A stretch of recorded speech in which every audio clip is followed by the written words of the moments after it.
Oke, jumpa lagi dengan saya, masih di tutorial seputar React Table, di seputar React.js, yaitu React Table. Bagaimana cara untuk membuat reusable table komponen di aplikasi React Anda? Dan di mana pada tutorial atau topik pembahasan kali ini, saya akan bahas bagaimana cara untuk menambahkan di sini harusnya tipe data pada use table. Oke, menambahkan tipe data pada use table atau data types atau ya semacam berguna untuk eh, dokumentasi sih. Khususnya ketika developer ingin menggunakan use table, itu semacam berguna untuk mereka tahu apa saja yang ingin mereka akan atau dapat mereka gunakan. Oke, untuk mengikuti tutorial ini langsung aja. Yang pertama bisa buka VS Code atau editor favorit Anda. Ini adalah apa namanya? Code terakhir ya. Nah, di sini ketika buat sebuah kolom baru misalnya seperti ini, Anda bisa lihat tidak ada saran apapun. Nah, sekarang kita akan coba untuk memberikan semacam types di use table kita. Langkah pertama yang perlu kita lakukan adalah, nah di sini pada bagian sini, ini itu bisa enter aja misalnya, enter, kemudian enter. Nah di sini kita bisa nge-define types-nya. Oke.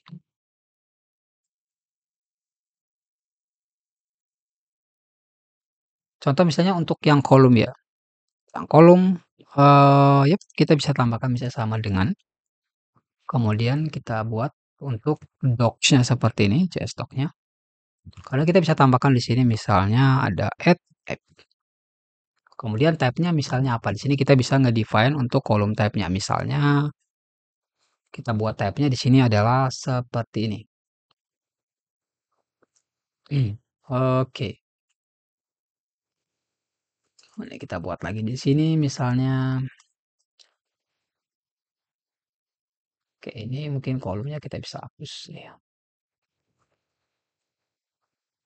Format dokumen. Nah, untuk yang tab kolom ini kita bisa tambahkan di sini misalnya. Oke, kita buat type def-nya objek. Kita buat namanya adalah kolom. Setelah itu di dalam objek kolom type ini ada apa saja? Ini kita bisa lihat pada bagian up. Ini ada contoh misalnya header dan field. Jadi kita bisa coba tambahkan di sini untuk header dan field.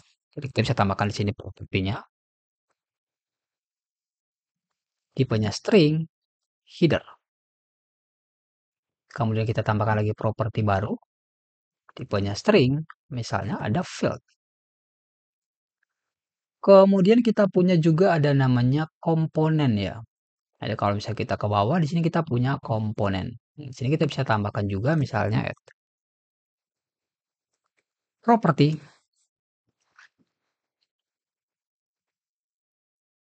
properti, saya function dia. Oke, harusnya function. Yang kita passing di sini adalah uh, value ya, ada value, semua ada record sebenarnya. Jadi kita bisa buat recordnya ini, kemudian value-nya juga ini. Oke. Kemudian untuk return-nya ini harusnya JXX element sih, cuman di sini bisa nggak sih? Return-nya JXX dot coba JSX element JSX just element. Oke, bisa ternyata. Terus kurung kurawal penutup. Bisa di sini kita buat komponen. Nah, sekarang kita telah memiliki properti seperti ini ya. Oke. Ada header field, ada header, kemudian ada field, kemudian ada komponen. Komponen. Nah, di sini kita bisa tambahkan di bagian yang kolom ini. Kita bisa tambahkan di sini adalah column types dan dia dalam bentuk array.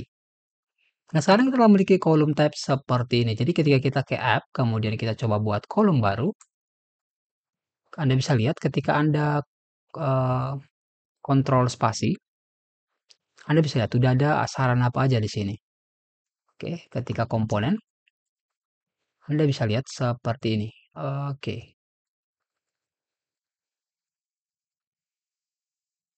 ini harusnya record ya, record. Cuma di sini kayak saran recordnya nggak ada. Coba record, ini harusnya udah bener sih, oh record ya.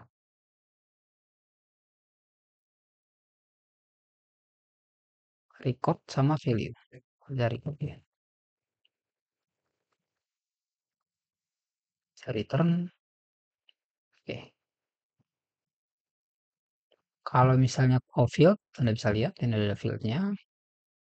Ya harusnya udah ada udah ada yang sarannya sih. Kemudian kalau untuk callback juga sama ya, kita bisa buat seperti ini callback-nya. Jadi untuk callback ini kita bisa tambahkan di sini, oke. Bisa add property, terus ini kita buat function. Terus kita buat di sini dia bawahnya record, tipenya any, terus return-nya itu harusnya string. Di sini misalnya, oh sorry, dia dalam bentuk callback, ada create value, sorry. Berarti di sini harusnya kita buat sebuah type definition baru.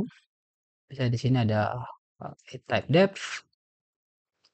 Misalnya di sini ada object. Di sini misalnya ada callbacks. Callbacks types. Di callbacks type ini dia ada namanya create value. Nah, di sini kita bisa buat pakai yang ini. Di sini kita tambahkan ke sini. Namanya adalah create value. Seperti ini. Dan sekarang untuk callbacks type ini kita bisa pakai di sini. Oke, sorry. Kita buat di sini misalnya add property sama dengan di sini callbacks type. Kemudian di sini kita bisa buat di sini adalah callbacks. Dan harusnya sekarang kita telah memiliki callback sih. Jadi ketika kita kembali ke app, kemudian kita coba buat di sini misalnya, spasi Anda bisa lihat ada callbacks ya. Nah, kita spasi lagi ada create value. Oke, di mana argumennya itu adalah record. Anda bisa lihat di sini ada record. Oke, Anda bisa lihat di sini ada create value, argumennya adalah record. Record yang ini ya. Kemudian returnnya adalah string. Anda bisa lihat ada create value. Kemudian di sini ada record. Oke, ada record seperti ini. Dan harusnya sekarang udah ada sarannya sih. Jadi ketika kita buat, Anda bisa lihat udah ada saran. Jadi ketika developer ingin menggunakan table kita di React.js, ya mereka bisa langsung buat kolom baru, kemudian mereka bisa kontrol spasi kalau menggunakan Windows, kalau Mac harusnya command spasi ya. Kemudian Anda bisa lihat di sini sudah ada saran-sarannya, ada field, header, komponen, dan callback seperti itu. Oke, yap, mungkin seperti itu sih ya. Jika Anda ingin membuatnya lagi lebih terstruktur, mungkin Anda bisa buat di sini misalnya types ya, types. Kemudian di sini Anda bisa tambahkan misalnya ada di sini ada kolom types.js. Jadi pada bagian use table ini kita bisa pindahkan yang ini semua, sorry, ini semua ke sini. Seperti ini. Kemudian pada bagian sini Anda tinggal import aja sih. Import from types, sorry, sorry, dari types, sudah kolom types. Seperti ini. Jadi harusnya sekarang ketika Anda kembali, kemudian Anda coba buat, masih tetap berfungsi seperti biasa dan ya lebih terstruktur ya. Maksudnya untuk tab-tabnya sekarang udah lebih ada di satu file yang tidak membuat file ini menjadi semakin banyak sih, jadi harusnya seperti ini. Ini harusnya modul code-nya ini tipenya adalah string.